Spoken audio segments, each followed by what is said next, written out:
Hi everyone, I'm Becky. I'm Sarah. And we're doing Bickering book reviews. Today we're talking about When Dimple Met Rishi by Sandhya Menon. I'm sorry if it's wrong. This book is about Dimple, who is an 18-year-old girl whose parents moved to the United States before she was born from India. And they want her to have a very traditional life. And Dimple wants to go out into the world. She's gotten accepted to Stanford. She wants to be a coder. And she wants to find herself. And so she convinces her parents to let her go for 6 weeks to like a kind of coding boot camp that's run at the University of San Francisco.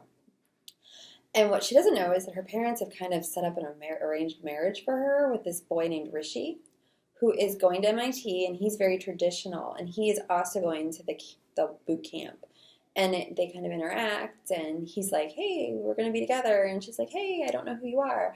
And so, but they interact, and there's some feelings and cuteness. There's the feels. This book is like a very sweet, very cute rom-com that happens to be based in Indian culture. It's like super sugary sweet. Which totally worked for me.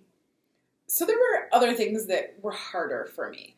I'm going to start kind of my views of this book by first saying that, so Jean Lun Yang is the Library of Congress's ambassador for young people's literature. Mm-hmm. What he started is something called Reading Without Walls. He wrote American-Born Chinese, correct? Yeah, he wrote American-Born Chinese. He wrote, oh my gosh, it's The Secret Coders, I think it is.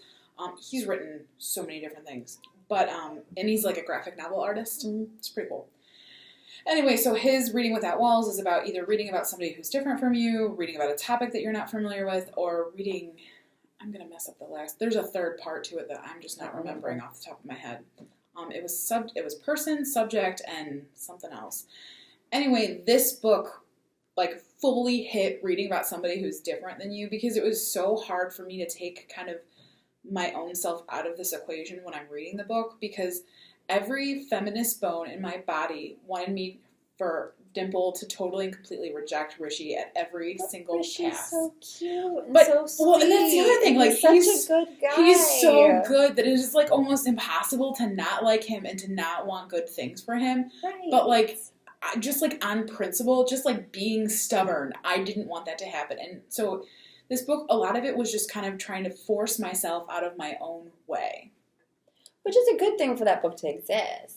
I agree. I mean, I completely agree. I learned a lot about Indian culture from this book. I agree as well. And I really hope to maybe listen to this book because I think it will add a whole new layer, a whole new depth to it.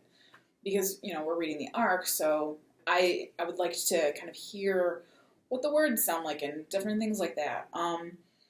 And my other thing was, so the name Dimple kind of bothered me. Yeah. To the point that, like, I looked it up, and it turns out that, like, that is, like, a traditional, like, Indian name. Like, it's common.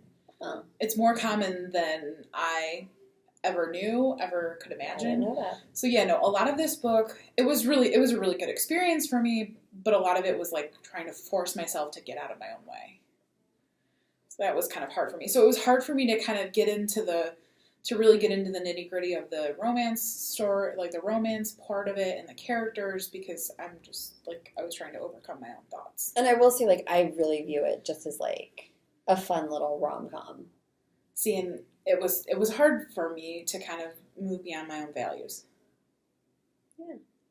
So do we have anything else to say? No, not really. I mean... So it's cute. It shows girls wanting to learn, which is awesome. It's good. It's something that we definitely need. It's showing a computer coding girl. Yes. Which you don't find many of. I mean, no. It definitely adds to the canon of literature. Like, it's something that we need. It's definitely kind of adds a diversity aspect that we need. I will say I didn't feel like Dimple was that well of a developed character. She was just kind of, like, spunky and, like, coder girl. But I liked her. I mean, she was okay. Yeah. That was, like, to me, that was actually the weak point of the book, was Dimple. She was. And I think her voice was, too, because it shouldn't have been as hard as it was for me to kind of get out of my own way.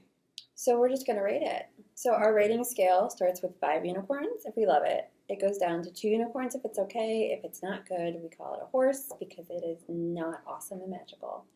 I'm giving When Dimple Met Rishi 3 unicorns. I liked it. It was quick. It was fun, but it wasn't like a wowza. And I'll give it 3 unicorns just because I think it's very important for Yeah. the kind of the books out there. So I'm going to give it 3 unicorns. And that is where we are with When Dimple Meets Rishi. Adios. Bye.